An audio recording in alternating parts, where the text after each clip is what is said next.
things that I'd like to get done.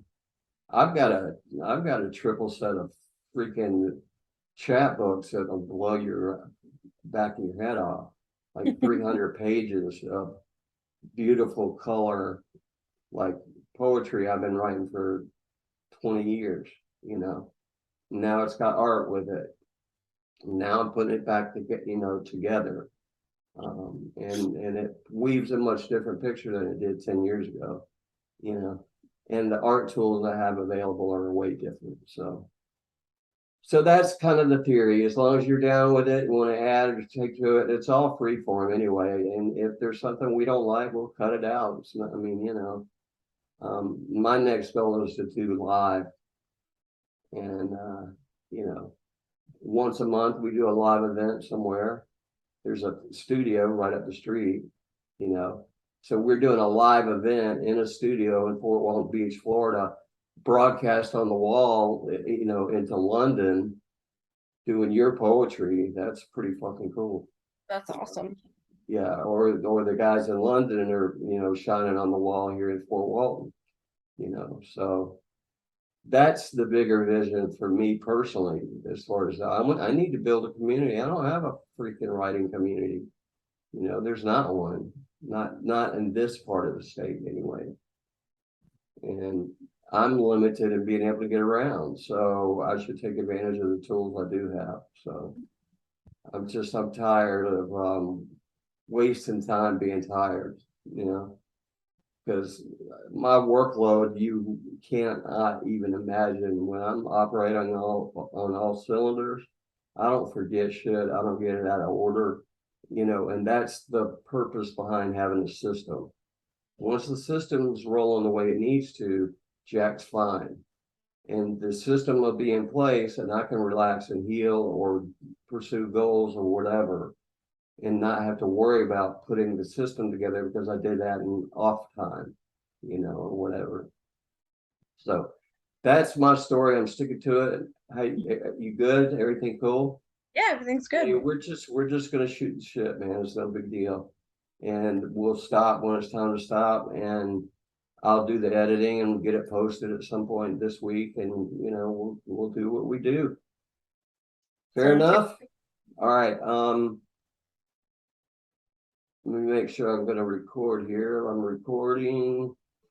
Audio and videos on, and there'll be an intro that comes in. So let me do my puffer.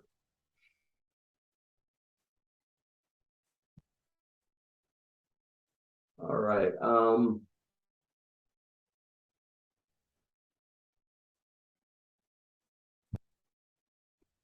your mutes are off. Yep. I see it. Recording is on. I guess we can talk and it'll even record it. How cool is that? All right. So yeah, I got a blue light here, so we're good. Han Rofka. Pronounce it, please, Han.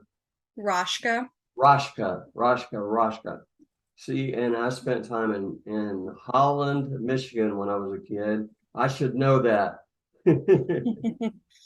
Well, it's good to see you, Han. You and I have rubbed elbows for a long, long time, and I want to talk a lot about your growth as a writer and your arc as a professional in that capacity. But let's talk about the environment, because the one piece of the puzzle that's kind of missing from my world, at least on a personal basis, is that community. And I know there's a strong community around you, both women and men, that have supported you in a lot of different capacities. But that being the case, I also appreciate the value of that. And although I might not have been one under a putting you under a microscope, you had a community around you that did guide you and strengthen you and offer encouragement that as a writer, I never really got that because I'm too freaking cool for shit anyway. So, in Atlanta, Georgia at the time was very different.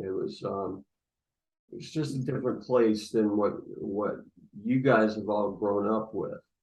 And so I'd like to talk about the importance of community in your own personal growth, because I think you'll agree that we see repeatedly that that support level from within that community, that tribe, that, whatever you would like to call it, um, is infinitely important and can be life changing. So, what are your thoughts about that? So my community, and my community was kind of pandemic born. I live in Wisconsin. I live in Madison, Wisconsin right now. And a lot of my like tribe or community is spread out all over the United States. And I'm very lucky because, like you said, even 10 years ago, that was not really a thing to have, communication between all these different parts of the country and like be able to be present for people and things like that, when you're in completely different places. So I feel very privileged and lucky to know the people I do through the avenues I do. Um, some of the people like Paul Foreman Roberts, like Paul is a community builder, absolutely, and he is someone who has really guided me and been there for me and kind of shown me the ropes of the writing world, especially as, we've known each other for about 2 years now, which is not a long time, but is also kind of a long time, for me anyways, because I'm only 24. Um, but he has been someone who has really helped me expand my community. Right. Um, And see, community to me. I've known Paul for a long time, and I'll give you some gospel behind your back. He didn't want to take a part in this because he felt like he was too close to you, and the perspective I was trying to draw would be different with him involved, and that makes sense to me, you know, um, because what we're talking about is that writing community, and he does that in his sleep. So, and I've known Paul 10 years longer than you, and there's been gaps in time and, we watch each other grow and, all the changes. And so I think that he was very smart in his approach with that.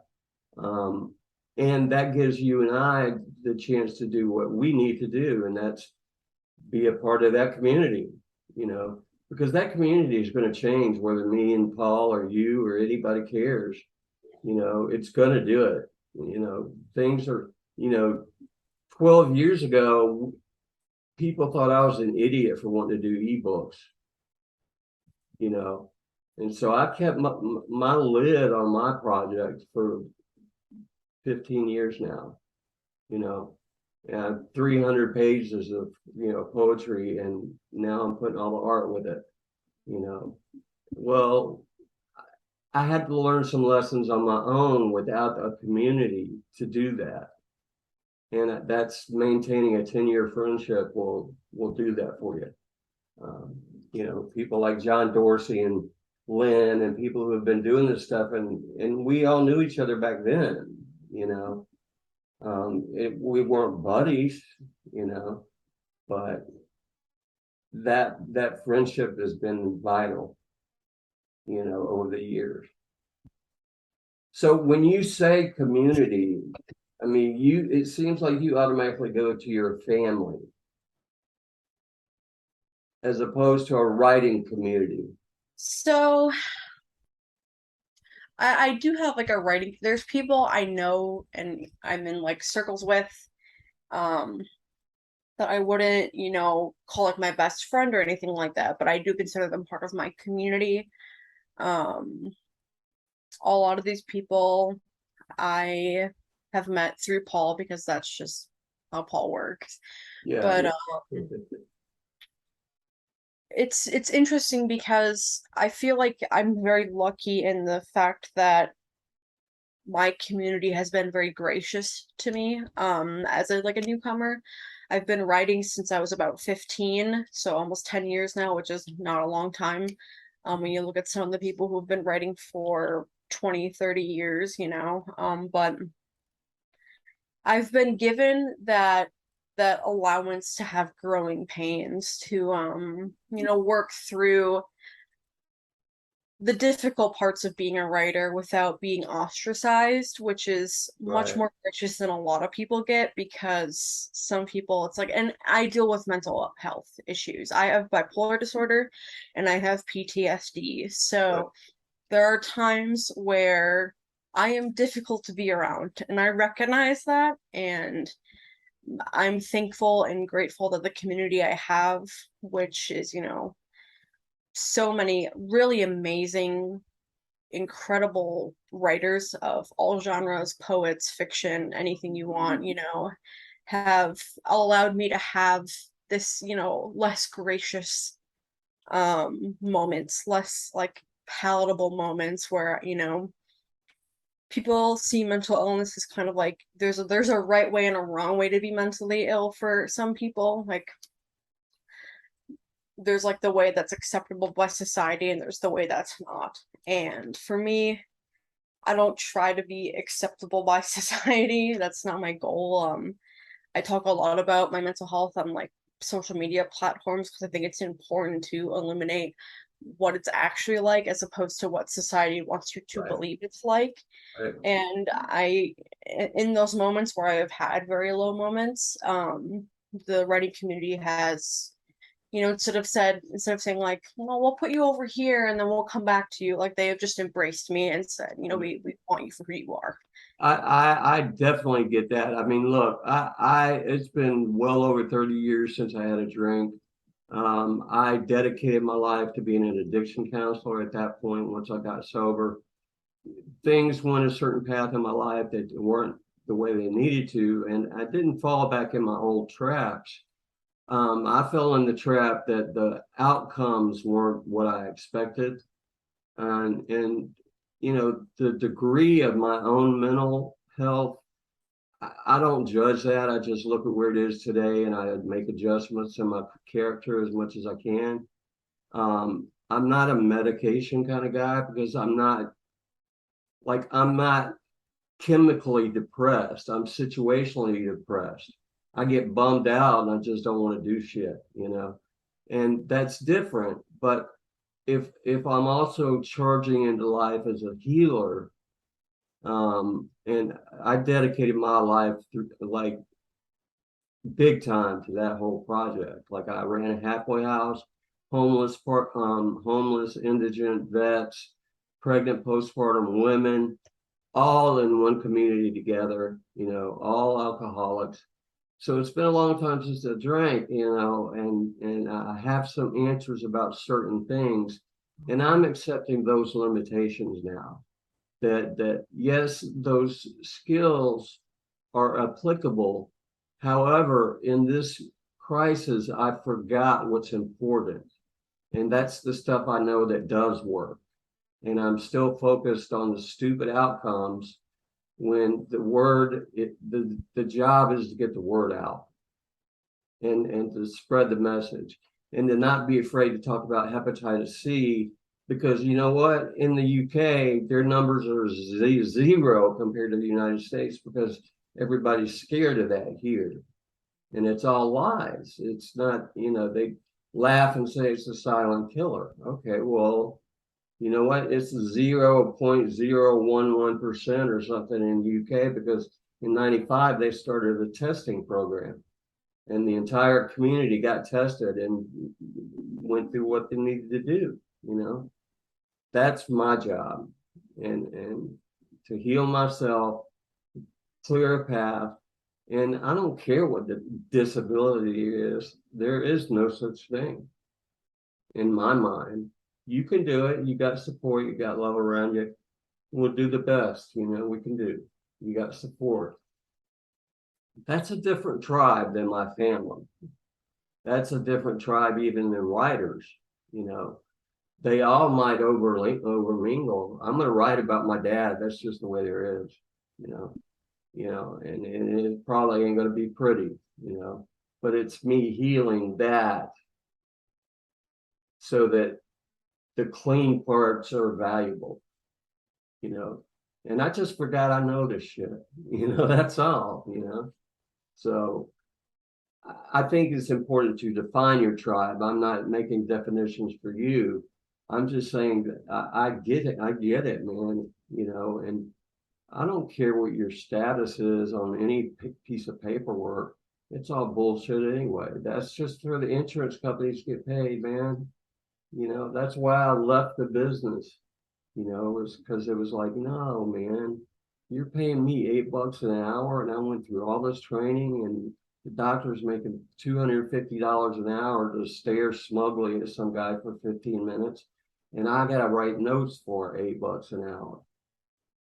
It's like, no, I don't think so, dude. you know, After running my own business, losing my house, going bankrupt twice, you know, all in the name of serving these people who would have fallen through the cracks. Well, that doesn't make any less important what I did, but I can, how long am I going to whine about it? It's like everything else. I could get wrapped up in that, or I could keep moving. Time to move, man. All right, so you want to read some poetry, like just all at once at the end, or you want to keep talking, or want to interject a poem? How you want to run this deal? We'll probably read at the end. That sounds like a good Okay, idea. talk to me. So the I like how you talked about writing out, like writing is healing, because that's kind of the whole purpose of my book, Splinters, was it's a little bit of a juxtaposition of like the healing writing and the clean writing, as you called it, like exercising those demons while also being hopeful about moving forward in life without them. Um so that concept really hits home for me as like writing as a catharsis. I Well, feel and for a me, lot. as far as that goes, I say, X number of pages over the course of, 12, 15 years. My my writing style changed. It was journaling for let me get it out. And over the course of time, it's been pared down, it's been smarter, it's been made sharper. It's some of it is more poems now, and so through that growth, my writing and trying to succinctly say what I'm trying to say in that rant that started 10 years ago, you know, is extremely has been important. And the fact that I didn't have a community around me is actually equally as valuable to me if I look at it that way. Not I was floundering around alone. It wasn't that. It was just I wasn't connected to a community and didn't really have any guidance, you know. And based on that, that meant if I was going to make the writing better, I'd sit down and do it, you know.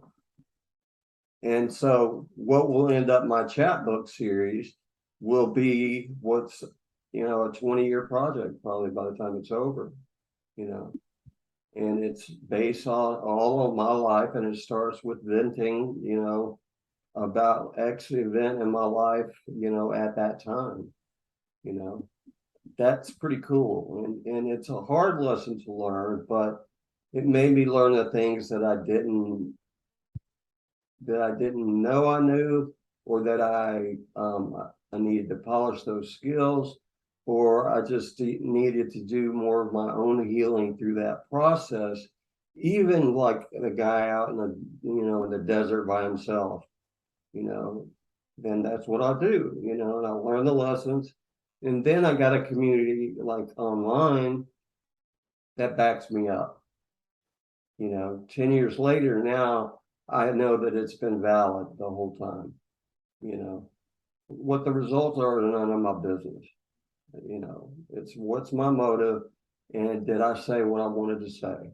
That's all I care about, you know, and that people have access before they take it away from us. you know.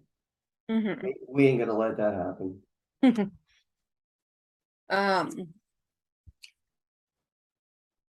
I've noticed my work change a lot too, even just over the last 2 years. Mostly because this last 2 years is when I started sharing my work. The first like 8 years of my writing career, I didn't really share my work with anyone. I was pretty shy about it. I didn't feel confident in it, and I didn't feel like it was worthwhile, which is such a ridiculous concept to say that writing has to be worthwhile to be shared. It's to even assign something like that to writing is a little ridiculous because I think all writing is worthwhile, but um it took me until 2 years ago to actually like share my work outside of like very close relationships I had with people. Very few people ever saw my writing until, I took a class through San Francisco Creative Writing Institute, and then um I was, infused with a little more confidence to share this work with people. And just by virtue of other people hearing it, like, and commenting on it and like giving me feedback on it, I saw myself like start to grasp the concepts of writing a little better. And um, I don't think there's really any rules to writing because the whole point is like there are rules, but everyone breaks them. So I don't think there's really any hard and fast way to write the right way. But I learned like a little more about how I like to write, a little more about what writing I consider to be like what I like. And I relate a lot to what you said about starting to pare down some of the longer, like kind of rant pieces where I just kind of vented, in one long continuous block of text, and I'm like, this isn't what I want to be doing.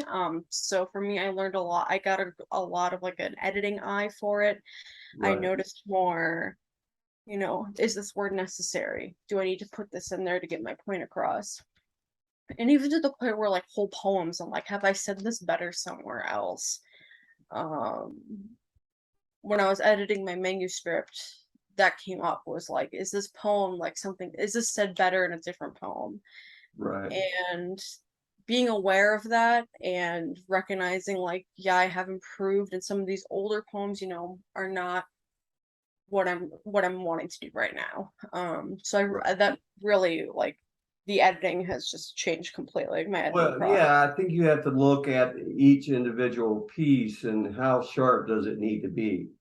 Like I've got some that they need to just smack you across the face, you know. And then there's others that need to be a much more fined razor that got slipped in and you didn't even know it happened. It just depends on what each one calls for. And that's kind of what I'm saying too, is that that's what pleases me about that long a process and kind of doing it on my own, is because I had to learn that and develop those skills in a survival mode because I cared about it. I mean, here's the funny thing, hon. Do you know how I started writing was, look, I could claim tragic, youth and blah, blah, blah. But I was in jail and I could write a letter, and people would pay me money to write letters because my dad was a lawyer. So I was around lawyers my whole life, and I knew how to write a letter to a judge or a lawyer or, a wife who was going to leave because, because he was a criminal forever or whatever. And I could craft a letter that would have some benefit to them. And it would look like their lawyer wrote it or something, and they would give me cartons of cigarettes and money. And it's like it earned me some status and power where I was at, and I was making a living. And I was sitting in jail, but it's better than having to sell crack in prison. You know what I mean? So that's how I started writing, actually. Yeah, so I started when I was 15, and I didn't write a ton. I just kind of wrote whenever I felt like it, which wasn't very like regularly. I started more regularly writing after the first time I was raped, which I was 17. Sorry, there's like music playing. I was 17, and I didn't tell anyone until like months later what had happened, and I didn't go to the police about it because what were they gonna do? Right. Um, and I just I had all these like emotions inside me about what had happened, and I was only 17. I didn't know how to grapple with them. I had been in therapy since I was 13, and I still was not equipped well enough to I wasn't equipped well enough um to handle how I felt Right. because I was a child. I was a child. And I just Well, I think that that's the reality, though, is that, part of the whole goal here is art as healing. And I don't, nobody cares what kind of art that is.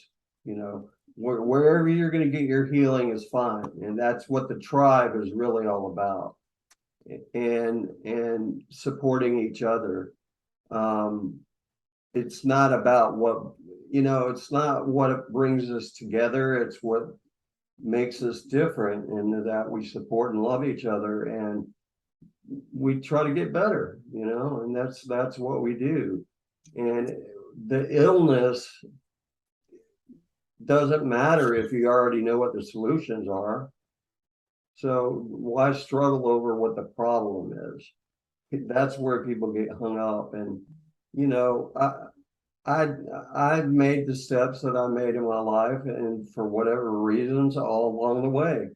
And I continue to do that today, and it has benefits for me and some for others on occasionally. And you know, I'm not. I, if I'm going to judge all that, then I'm just staying in the cycle of that keeps me, in that headspace. And I need to be out of my headspace and feeling the world and enjoying life and not planning for it or regretting it.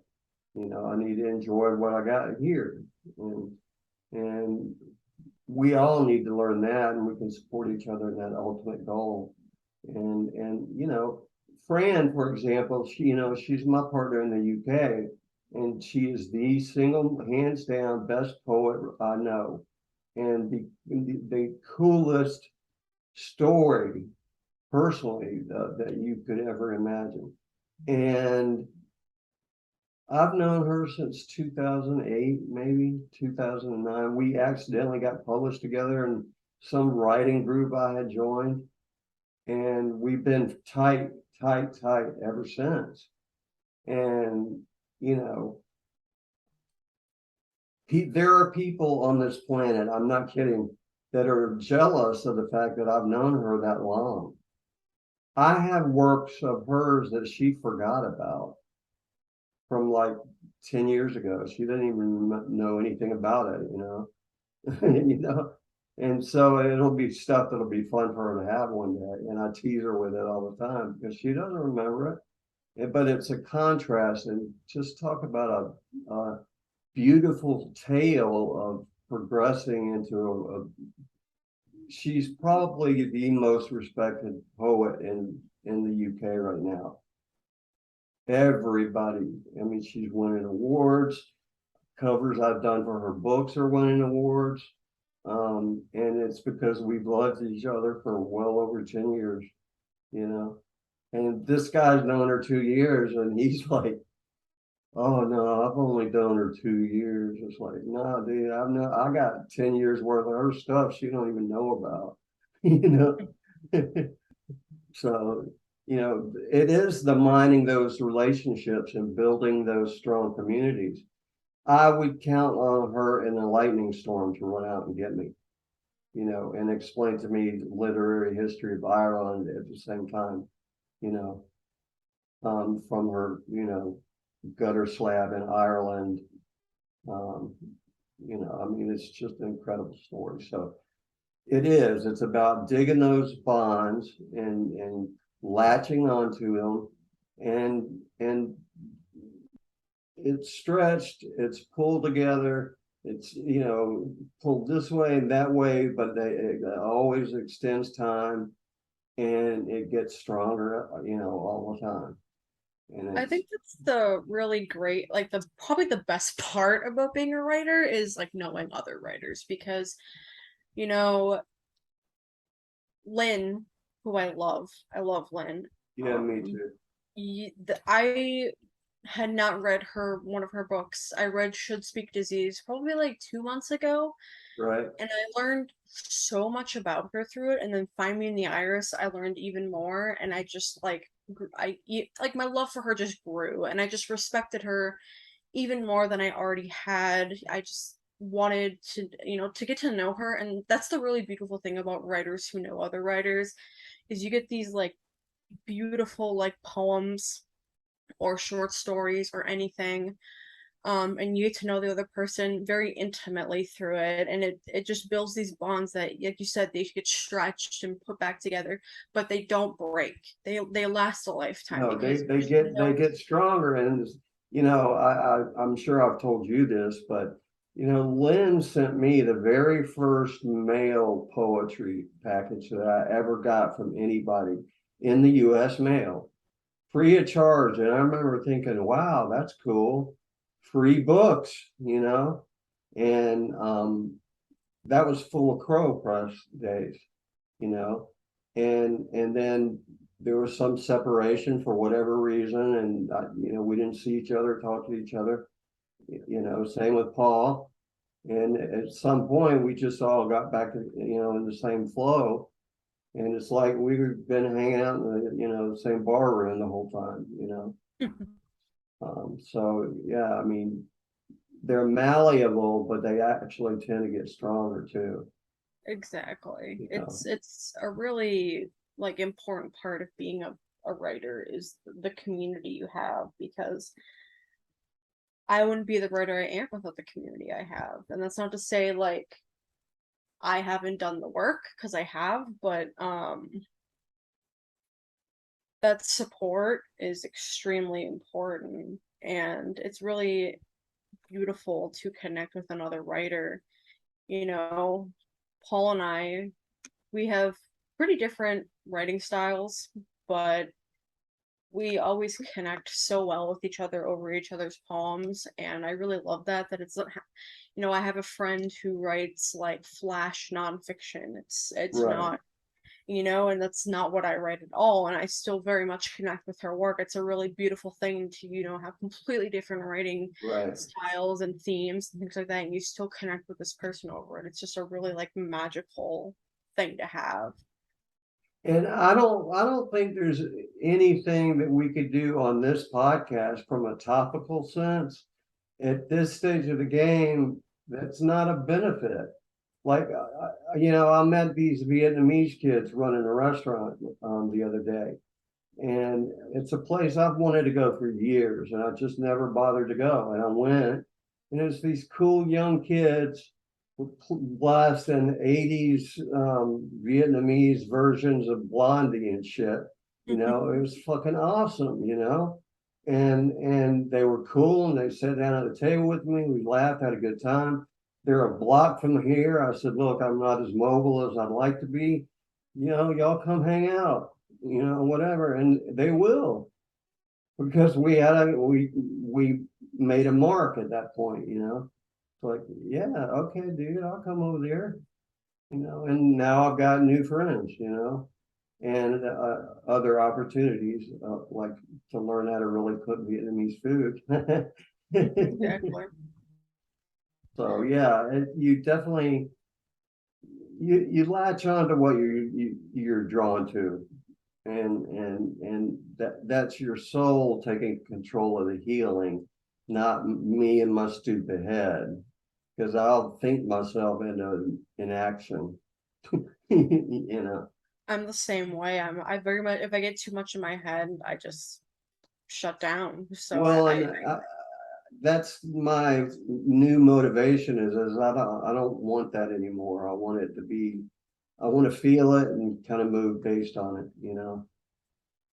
There's a So really good concept and it's called riding the wave. It's when you yeah, yeah. feel an emotion and then instead of like fighting it or trying to argue yourself out of it, you just kind of let yourself feel it and then when it passes, you can move on from it. And I've always really loved that because I'm someone who like, I want to feel my emotions when they come. I don't want to just like dismiss them. Especially with bipolar, the way I feel so strongly, it's even Right. harder to just try to dismiss it. So for me, it was really beneficial to just say, I'm gonna let myself feel this emotion, and then when it, naturally moves on, I'm gonna move on from Have it. I'm not you, gonna dwell in on this it. conversation, have you heard a chime? Did you notice a chime? You'll notice one at some point because now I've said it. But that's one of the things I'm doing. Like it gives me a few second warning, and then I'm supposed to take that just that second of mindfulness to do a self body check. And I'm training myself to do it automatically. So I don't, there it is.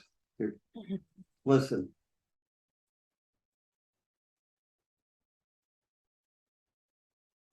So I'm supposed to use that time to chill out and do a self check and make sure everything's cool, be mindful of myself. And it happens every 25 minutes. So that's the thing. Be willing to bend your practices and see what does work. If I'm able to do that instead of being anxious, I'll call it what, riding the wave or whatever you want to call it. It doesn't matter. David Foster Wallace, Be the Water on YouTube. Go and check out that one speech.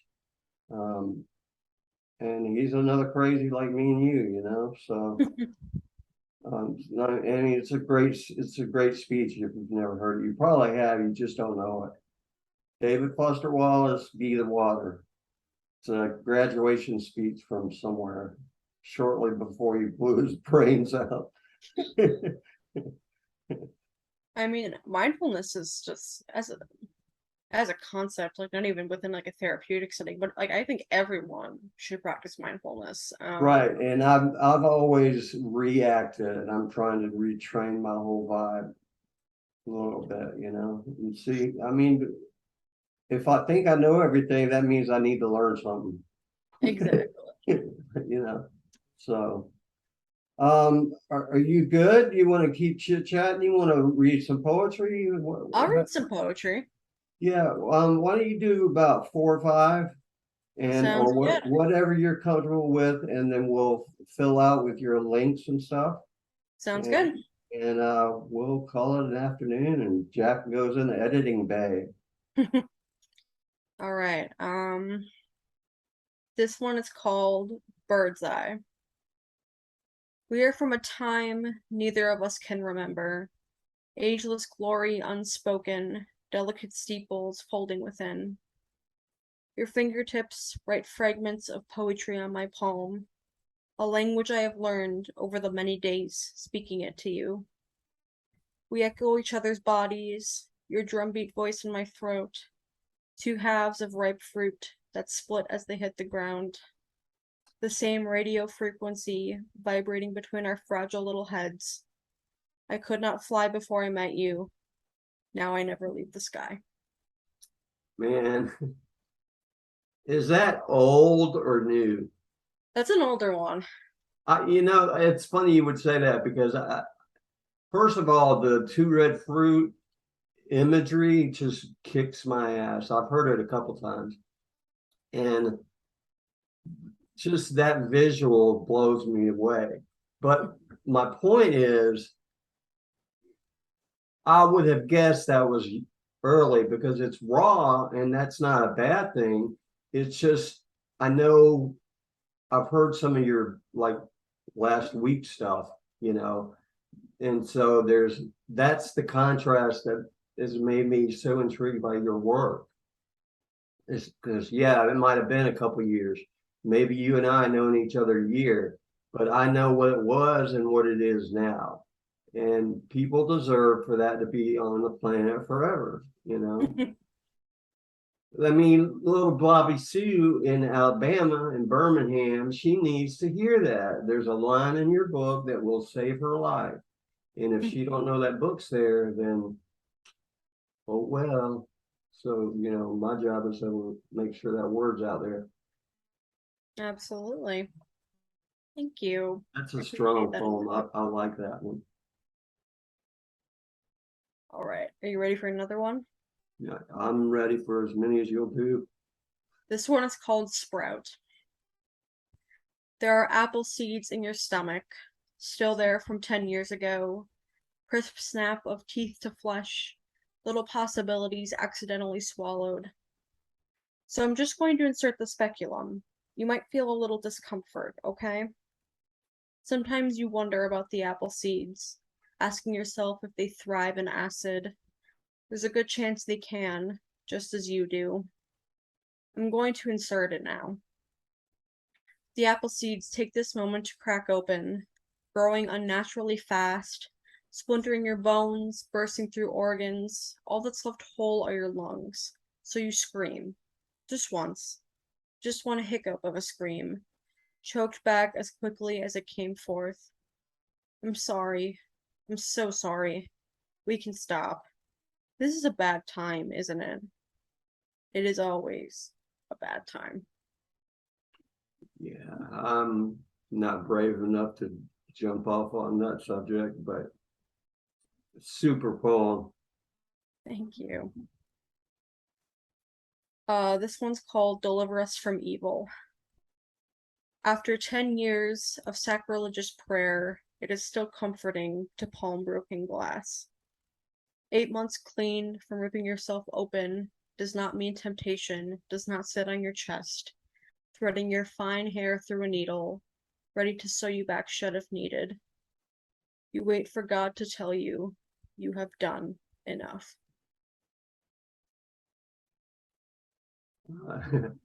Yeah, I have a sister poem to that. I'll share with you some point. Yeah, you should. And then I'll do one more. This one's called Rebirth. As an offering to the gods, begging them to take me, I burn photos of myself. Make me into lilac blooms. I have shifted into a figure I no longer recognize in the mirror. Make me into river stones. I am angry with myself, furious with my constant faltering at the finish line, almost there when my shoelaces untie, wrap around my ankles like off-white snakes yanking me down, feeling the bone slip out of its socket, cracking under immense pressure. Make me into garden moss. I am expected to get up, to keep limping towards my finish. There is no ache to cross the checkered line. I'm content to lie on the ground, rotting into dirt. Make me into something that isn't afraid to change. Man, I mean, I my issue has always been that I have no like real metaphorical voice. I speak clearly and you know, I, I like to punch you in the face with my words. And I it's often very hard for me to get out of that. And I don't think real flowery stuff like in a metaphorical sense. So there's a different kind of conversion that has to happen for me in my head. And it's always been there that I mean I just don't my persona developed around logic and survival mode, not in a different kind of creativity rooted in survival, um, not in like some drive to have the right words, you know. So it's really, really, really a beautiful thing for me to see someone like you who, yeah, I didn't really know that girl that much, but I do know she was pretty harsh, and I do know that all these people that I respect like her an awful lot. And every time I hear her, I am struck by her words. And if I hear about those double red, peaches again, I don't know what I'm gonna do, but that's a beautiful thing and I appreciate that for you. And we'll stop the show and then you and I can say goodbye. And if you would like to please tell us where you have things on sale now, and we will keep the family updated on any changes in that scenario as well. Yeah, so my debut poetry collection of Splinters will be out next month. Is when my first collection will be out, and I'm super excited to be working with Collapse Press on that, and it's gonna be amazing. I'm collaborating with them as well. So we'll either have direct links to your work, or a Collapse overall store or something, but all those details are still up in the air. But regardless, you can have a direct link to your stuff, wherever it's going to be anyway. Why not use a link that's going to be there? So, because we're not looking to make money, we're looking for you guys to make money, So that's that story. So I'll keep everybody updated is the answer. All right. Cool. Thank you guys so much. And rest of the world, appreciate you being here. We're going to stop the recording now. Okay. And if I could push the stop.